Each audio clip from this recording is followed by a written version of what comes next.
We are now joined by a guy who's been lucky enough to have him as a frequent guest on this show over the years and decades. He has a brand new record coming out called The Elephants of Mars, which will come out on April 8th. Amazingly, his 19th studio record in a career that is now over 35 years long. The great Joe Satriani joins me live right now. Satch, how are you, man? I'm very good. Eddie, how you doing? Good. When I read those stats, 35 plus years, 19 studio records, I see you shaking your head because we're doing this on Zoom. Does it even surprise you that it's gone this long? Yeah, it's really unbelievable. I mean, time just flies by, and every record I work on is some sort of crazy, just cathartic experience. And when it's over, somehow I get started on the next crazy cathartic experience. And then, boy, yeah, like you said, all of a sudden, 35 years later, 19 albums, I'm still having fun. And that's important. Are you a guy, Joe, that ever goes back and listens to your old records and thinks about stuff you've done in the past? Or are you like a tunnel vision guy? It's always the next, always, what am I going to do? This is put to bed, on to the next. Oh, it's a little bit of both. I think, like most artists, it's kind of painful to listen to your past work because, like all the takes that you left off, all the other mixes that didn't make it to the album, or, the arrangements of the songs that for some reason you thought weren't the best ones. And then maybe you've changed your mind. So, we have memories. You take one song like Sahara, and I've got memories of when it was a vocal song and when I had different melodies and a different solo, and so it takes years, I think, to get over that. And then maybe one day, you're driving down the highway and song comes on the radio and you can hear it like a normal person. But yeah, there's no way that I'm a normal person, so maybe that'll never happen. But I have to go back though. Here's the thing, 35 years, when we get ready to go out on tour and, fans are requesting some song from the first, second, third album, I got to go back and listen to it and remind myself, like, what was I thinking? And, is there a better way to play that part? And, because I'm a better player now, I have more experience. But when you make the records, it's your first attempt at playing the material, and you're really a novice at it. You're totally green at trying to accomplish it, and you stop as soon as you get it right. Everyone says, okay, you got it, let's move on to the next part. So there's very little experience behind the album recordings. So it's interesting how you go back and you listen to that and you hear your own naivete.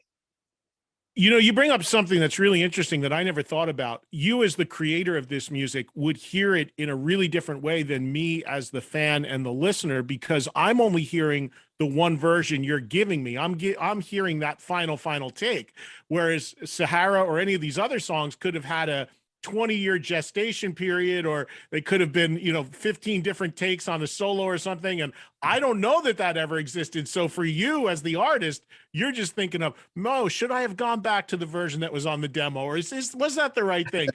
That's got to be agonizing, I would think, after a while. It is and you know what, I have no business listening to that stuff and making any judgment. It doesn't help in any way when it comes to performing or moving forward, writing new material. You really do have to do it and understand the state of being an artist of any kind, where you create something for people to enjoy, but then you've got to move on. You have to leave it, because you really can't. Well, a couple of things: you can't change it. Number two, you can't decide what people are going to like and not like. And number three, you can't decide what people are going to like about something they might like. And so you got to throw your hands up and say, okay, what is my job again? Oh, that's right. My job is to make this stuff, not critique it or to explain it.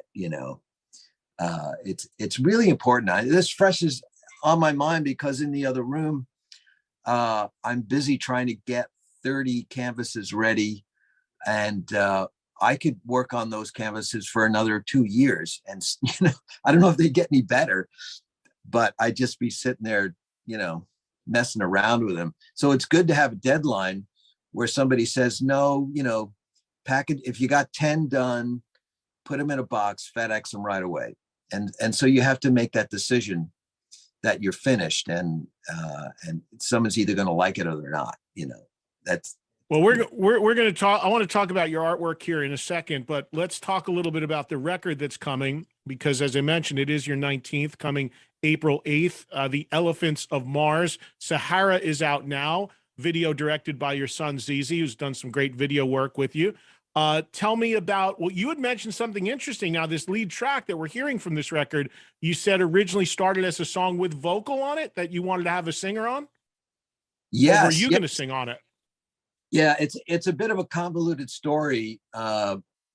So when Shapeshifting came out and we started to, get into that routine of postponing the tour like so many other bands, I started to think that, well, if we're going to come out 6 months later on tour, maybe we should make recordings with this new band I have and make those recordings like a supplement set of albums to Shapeshifting.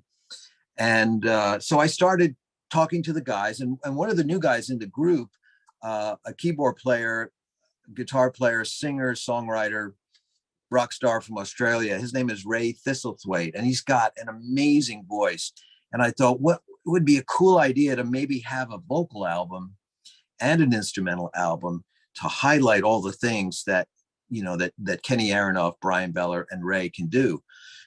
So we started down that road, and I wrote this song in a darker moment, but I was very enthusiastic about this dark mood I was in, about this guy who was really lost inside and outside and in the world. And he was in a kind of a spiritual desert, and, walking the streets of New York City, it's all in tatters, no one's around. And he's kind of like screaming out, stream of consciousness. And anyway, I write these lyrics.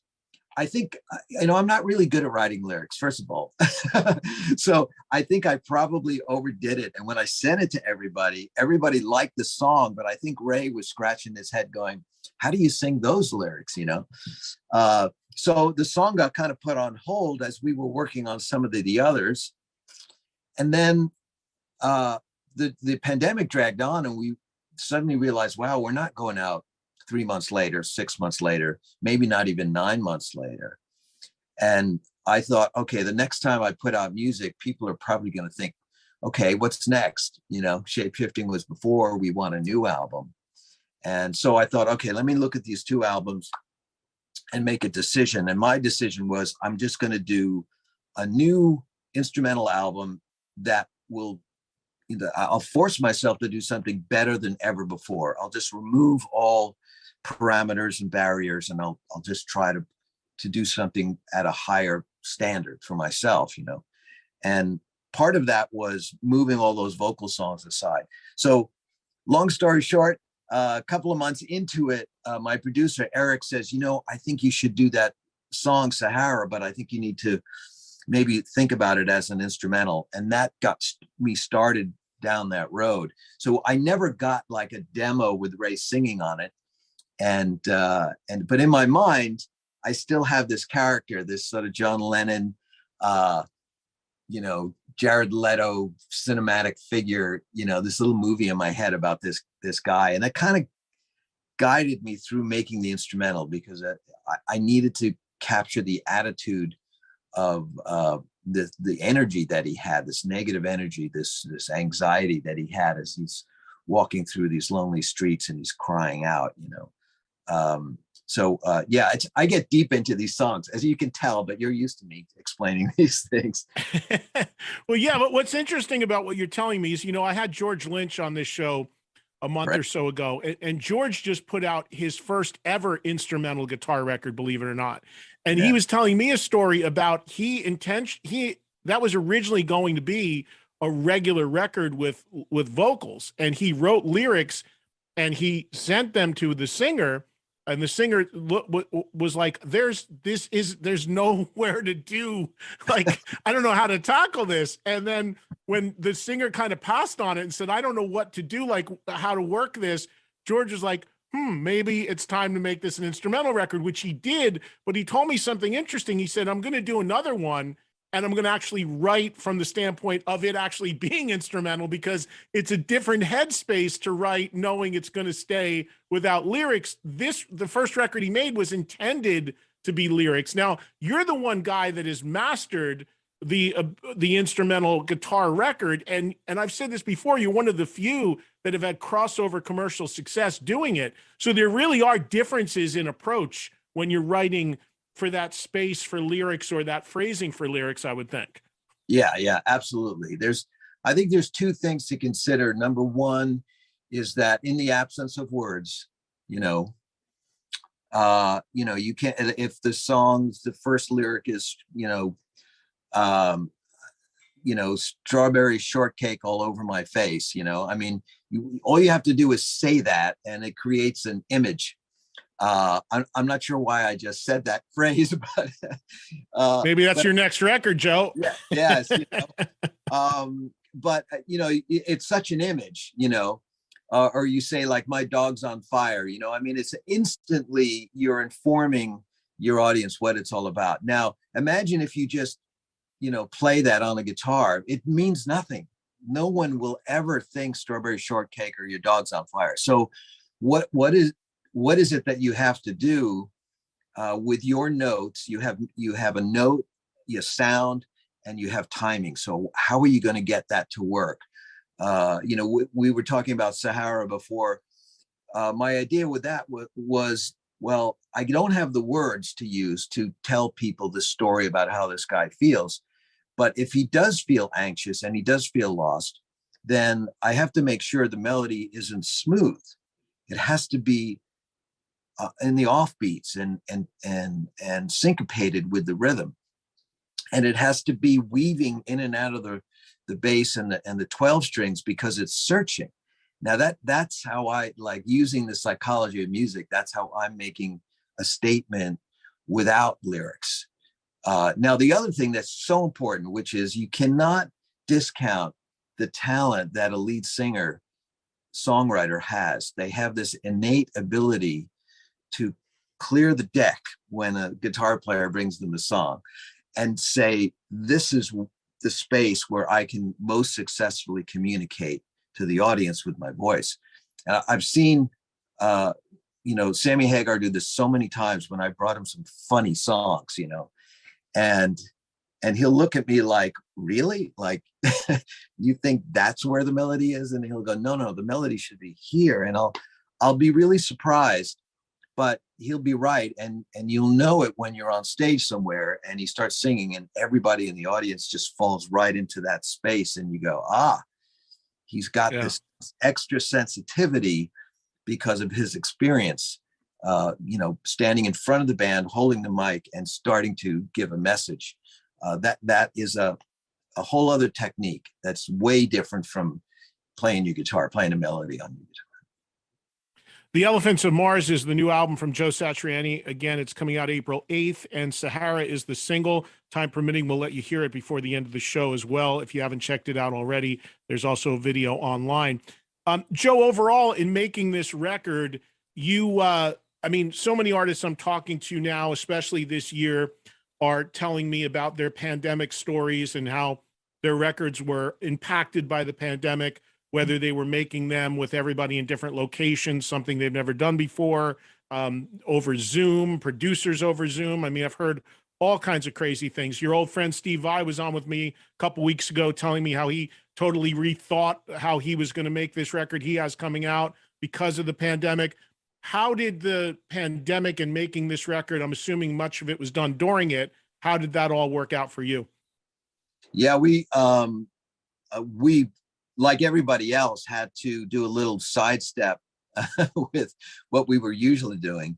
The previous two albums, well, let's say most of the time, 99.9% of the time, I really love walking into a great studio with great musicians, with the clock ticking and a date on the calendar that says you have to be done by this date.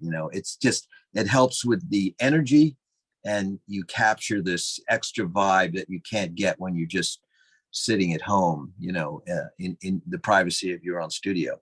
However, there is that negative of the fact that you have to compromise every once in a while, probably every day, because you might only have a band for 8 days or 14 days, and you realize I got to get 2 songs today, and we have to start the other one, after dinner before everyone goes home. Otherwise, we won't get all the tracks done. So at some point, you're going to say that's good enough.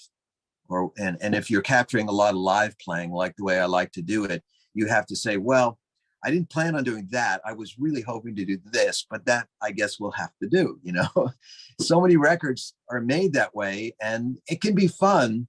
But I suppose after 18 records, you go like, when do I get to just like take my time, And so here I was thinking, if I'm going to push myself to write better, record better, arrange better, come up with a better sound, then I'm going to figure out a way to get me and the rest of my team on a new wavelength, which is just don't commit anything until you think it's your best performance, your best arrangements on your best songs.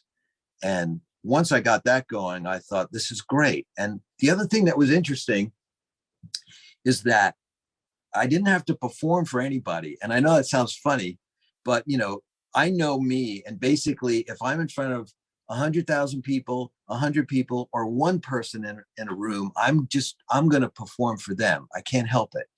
I can't help but feel either, let's say, embarrassed to show my true feelings in front of the engineer or the assistant or whatever. And if I'm trying to play like a really sad song, or maybe it's a really difficult song to perform and I'm afraid of making mistakes, so I don't push myself to play even crazier.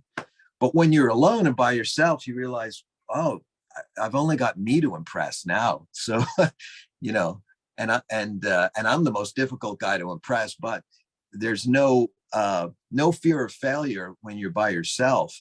And this changed the way I performed. And I was pretty open with the other guys, just letting them know, like, hey, don't send me anything until you think it is the best, that you can do and that you want to have on this record. Not like what we did, years ago when you knew you only had, an hour and a half, let's say, to do this part or that part. So this changed the way everybody not only played, but also what they offered up to me. And they would send things to me saying, what do you think of this? And we were just sort of, Eric and I, taking in all the stuff that was being recorded, Australia, San Francisco, the LA area. And we were able to evaluate it in a more creative way because there was no schedule and everyone was free to just sort of let their imaginations go, and I really like that. I just think it made that the whole project, The Elephants of Mars, became a much better album than I'd been able to do before because a lot of those restrictions were lifted. Joe, one more thing I want to ask you about guitar playing. Talking to Steve a week or two ago, he was telling me about issues he had with his shoulder, and they actually played a song unlike, in a way he'd never had played before because of the injury he had. I was out with Deep Purple, a band I know you were in for a brief time, and Steve Morse, who's still playing with them, was wrapping his hands and showing me how he has to almost reinvent the way he plays because he's got some issues with his wrist and his fingers. I mentioned at the top of the interview, you've been doing this over 35 years now. Any physical ailments as you're getting older? Anything that you're feeling, creaks, issues, injuries that have impacted your playing? I think over the years, I've experienced quite a few things that have all turned out to be based on tension. Luckily, I've never broken any bones or anything like that and had to deal with, structural issues. And by the way, Steve's new record is totally insane. And yeah. I mean, I can't believe he's got any injury going. He sent that to me, before it came out, and because we traded albums and we were commenting on exactly what you've just asked us. So, about injuries and stuff like that. So, I mean, that's just crazy that Steve can just keep getting better, even though he's got these things he's got to deal with. But that's Steve, he can always deal with whatever gets thrown at him. The only issues I've had have been the typical thing. It's really funny. When I was really young and I could take advantage of a growing body, teenage body. Every day is a new day, new body cells. Everything's working fantastically. But you're so nervous and you're so concerned about the social situation when you're playing music that you get tense and you can't really show people what you know, and you're still trying to learn about music. And then I thought, but by the time I got to my 30s and 40s, I hit a stride where I was comfortable with the world, body had sort of settled. But then as I got older, I realized I started working more, and the older body saying, oh, hold off a little bit. Can you just take a break? Like, instead of 9 hours a day, how about 7, that kind of thing. And I started to get some issues related to just being really tight, and I didn't know. So there was right around Shockwave Supernova, I had a thing with my little finger, and I thought, for a second, I'd wake up like in a South American hotel room on tour, and I wouldn't be able to move my finger in the morning. And I think, is there going to be a show tonight?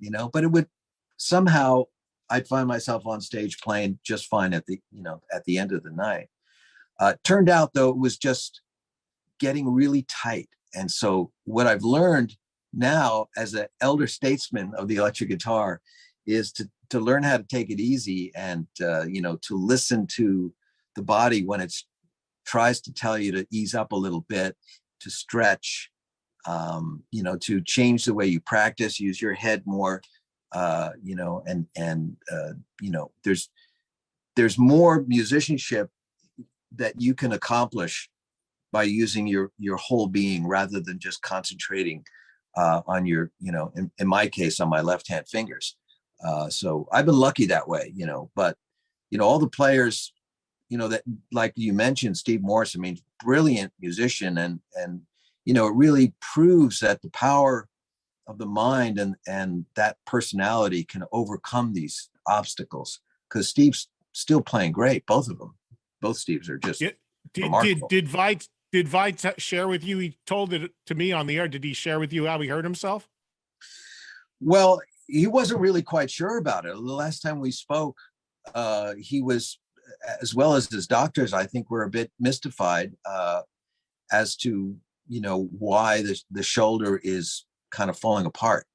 But the last injury, Joe, was because, and he told me this story on the air, this just a week or so ago, he was making a pizza.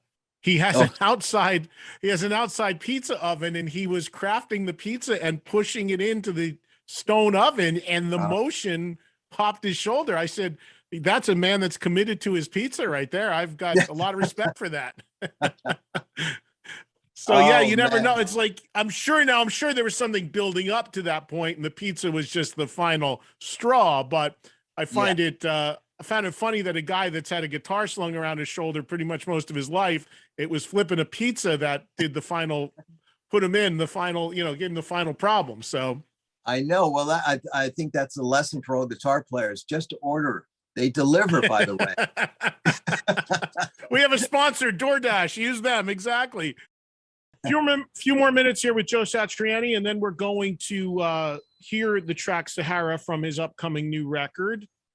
Joe is also an artist that paints, musical artist, and also paints. And Joe has an appearance at Wentworth Galleries in the Short Hills Mall, Short Hills, New Jersey, and that is coming up very soon. As a matter of fact, you can go see Joe and go see his art when he appears at the event. I know Christian, who is the guy at Wentworth Gallery, actually just saw him a few days ago because he was out with Brian Wheat from Tesla, who does art through this group. Rick Allen of Def Leppard, he was with Rick. Rick does stuff through Wentworth Galleries as well. You can see Joe at the Wentworth Gallery in the Short Hills Mall in New Jersey, March 12th. Joe will be there from 5 to 8 p.m. Joe, I was not even aware that you were this into painting. How long have you been doing it? And when did this alliance with Wentworth and going out and doing gallery showings begin? Oh, all my life, I've been drawing. My two older sisters are professional artists. And so as I was a kid, there was always art materials around. And I think they got a kick out of me trying to draw my gory, crazy sci-fi faces, which I started when I was really young. And then I married an artist, and then my son turned out to get a degree in art as well. So I've been surrounded by these people with art degrees, and they've really helped me through the years develop my sketching and drawing into computer art, to turn it into guitar strap art, posters, t-shirts, pics. And then eventually, maybe about 8 years ago, I asked my wife to teach me the whole thing about canvases and paints and brushes and palette knives and all that kind of stuff, which I'd really avoided, basically to keep my calluses clean. But I just really wanted to move into the canvas thing. And that's been really a lot of fun. And then I get associated with the guys at Scene 4 Art Collective in LA, and they're shooting me, in the dark, time elapse, performing on my guitar, wearing a glove with LED lights on it. And Corey and Ravi at Scene 4, they create these beautiful artworks based on these manipulated photographs. And one day, that when they're shooting, I mentioned to them that, I also, paint these crazy looking figures. And they got real excited about it. And we decided to start doing things together, start to create some mixed media pieces. And then they introduced me to Christian, who Christian O'Mahony, who owns the Wentworth Gallery chain. And from there, Christian really encouraged me to start painting lots of different subjects, lots of different sizes. And so here I am. They've got over 100 pieces now. And as I mentioned before, I'm supposed to deliver about 30 in the next 2 weeks, I guess, if I get there. And then I'm really looking forward to that Short Hills experience on the 12th. We did one in Miami about 2 weeks ago. And man, I didn't realize how much I missed just hanging out with fans and talking to them about music and art, because we've all been sort of secluded for so long. But what a wonderful experience! So I'm looking forward to the trip to New Jersey to once again, show some new artwork. There's canvases, there's actual guitars I did. That's a whole other story. And it's been really a great opportunity for me to be able to spread my wings artistically and do some more work. And I really love it. I really do enjoy it. For people that are, of course, this being Sirius XM, we got people listening all over the U.S. and Canada. It's national, so there's only a percentage that's going to be able to come to New Jersey and see you. But is this something you want to do more of? Are you going to add galleries? And for folks that can't get to the galleries, is there a central website or someplace they should go that maybe want to see your paintings and possibly buy one online? Oh yeah, you can do that. If you just go to wentworthgallery.com, you'll get there and you'll see all the work that is up for sale, even the stuff that's already gone, but at least you get a chance to see the kind of work that I've been doing. And yeah, all the stuff, Brian Wheat and Rick Allen, Paul Stanley, all the way to Peter Max. I mean, the Wentworth Gallery's got some amazing stuff and great artists all the time. It's really a trip. I was telling somebody the other day, it's almost like when we were at the Hard Rock, the Seminole Hard Rock, where that was the first showing, and I'm walking through the lobby and I see the gallery and I see my paintings up on the wall. It was just like hearing one of your songs on the radio for the first time. It's just so surreal to think that something that came from deep inside, that you're still trying to figure out what it's all about, you somehow created it in reality, and now all of a sudden it's out there in the world. It's that for me, it's that exciting. So I it's like a kid in a candy store, just really taking it all in. So wentworthgallery.com, if you want to see the stuff online, I'm looking at some prints now. Purple Species and Friends, a very Satriani alien party. That's the title of some of these paintings. And again, if you happen to be in New Jersey, and if I'm in town, I'm definitely going to come by Short Hills Mall. It's a real great mall to begin with. And then Wentworth Gallery is in there. And you can see Joe 5 to 8 p.m. on March 12th for his next gallery opening. Joe, going back to music here for a second, what's the touring plan coming up for the record once it comes out? What do you got lined up? I know that, day by day right now, we're still trying to figure out exactly what's happening with our European tour that is, starts in the spring and which is just about upon us into the early summer. We've had this funny period where we've been trying to get this spring tour, this sort of late winter, early spring tour off the ground, but it always seems to be when there's some kind of a surge, and we've missed the summer, but we've got our fall in the US that's just about to get announced. So, at minimum, we will be hitting the US, North America for 9 weeks in the fall. And everybody's set up for that. As you mentioned before, the Elephants of Mars comes out April 8th. We've got a new video to shoot, actually, the title track, in about 2 weeks. I'll be down in LA with the guys and ZZ directing again. So we're looking forward to making a crazy video for that song. And then we got another single coming out by the end of the week, a song called Faceless. And with your friend Steve Vai with a great new record, you with a great new record, has there been talk of doing a G3 again? We really, that came up again because we were doing one of these Zoom calls, Steve, myself, and Eric Johnson, and we thought it might be a cool thing to sort of do an anniversary G3 tour, maybe in 23. 22, it's funny, this year is really the receptacle, of everybody's postponed tours, from 20 and 21. So the competition for venues is insane. It's just a mad scramble. I don't know how the agents handle the insanity of all the musicians saying, please let me, come to Cincinnati, on this Wednesday or whatever it is they're trying to do. And it's here and it's in Europe as well. So we're trying to sort it out, and it's really day by day. I'm on the phone with the guys all the time trying to figure out if it's really going to happen. But I would love to do another G3.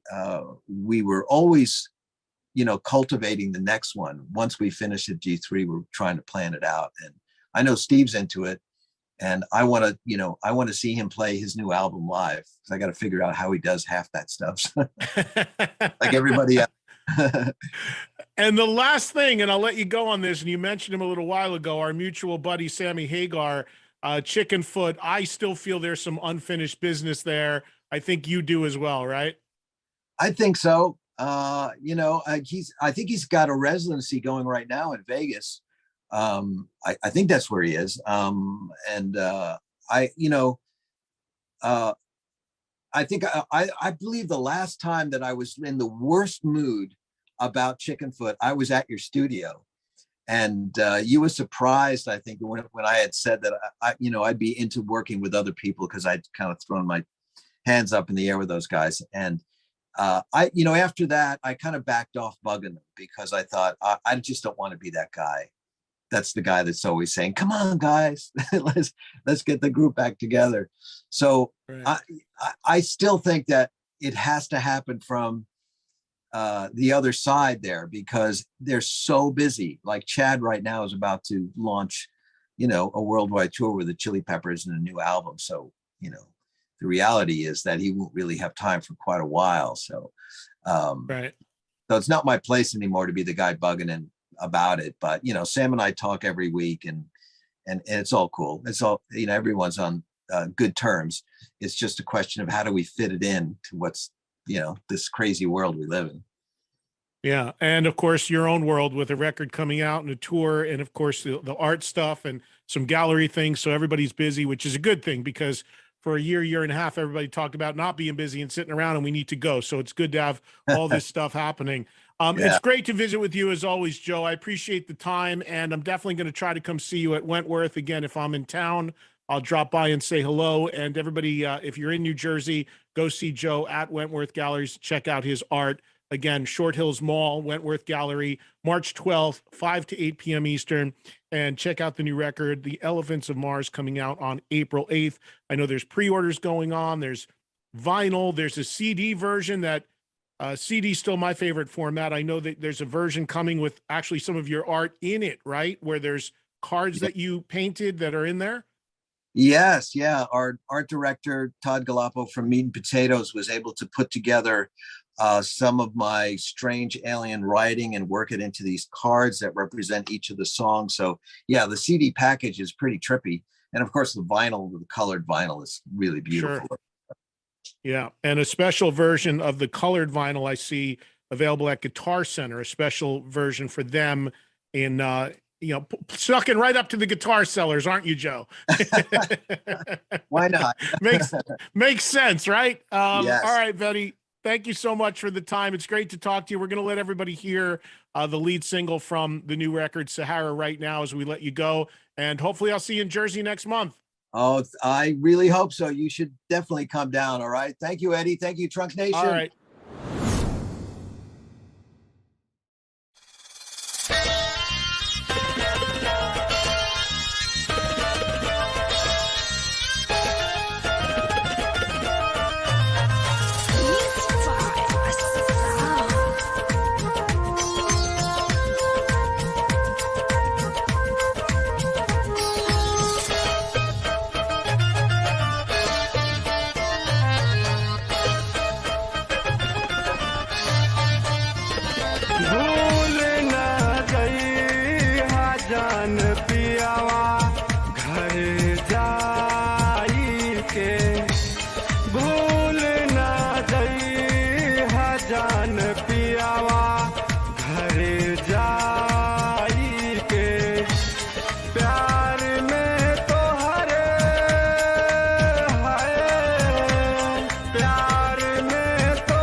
कैसे भूल पैगो जान बगिया उतलैया हो अचके में आके ओ पकड़ल हमर बहिया हो कैसे